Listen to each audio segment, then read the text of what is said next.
patents and intellectual property. And the first patent, which was done in 1790, was written by George Washington. So this is something in the American psyche. It wasn't until 1980 that China actually had innovated or come to have. This is exactly what I want to ask to follow up, which is what might be the impact of this case for China, particularly a country that has been accused by some for not respecting enough the IPR, intellectual property rights, but China itself says it has been making great progress when it comes to the protections of international property rights. Let's go to Professor Jin Haijun with Renmin University. Professor Jin, you've been attentively listening to the dialogue we were having earlier. What do you think might be the impact for Chinese and Chinese tech companies after or during this process of hearing and also possible trial?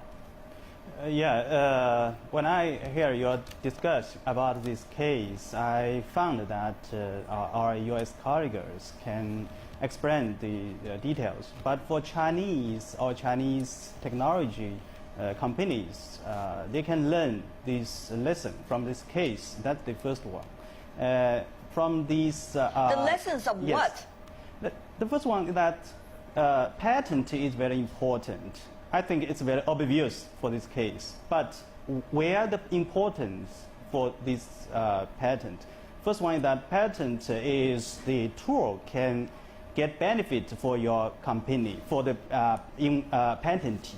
Secondly, that they can defend against their competitors or rivals during competition.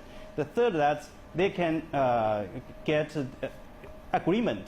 They have their thing to bargain with their competitors. If there's no patent, for example, a Chinese company, no patent, there's nothing to bargain with their counterparts. But Professor Jin, I have to remind you that yes. the Chinese are not lack of patents. In fact, the Chinese have been filing a lot of patents over the past year. Actually, some have been having the record saying Chinese are filing the biggest numbers of patents in the past year over any other country in the world. So are you saying Chinese are lack of patents, or the awareness is not that high, or rather how to use the patent to the advantage of the development of a company and or a competition against your rivals?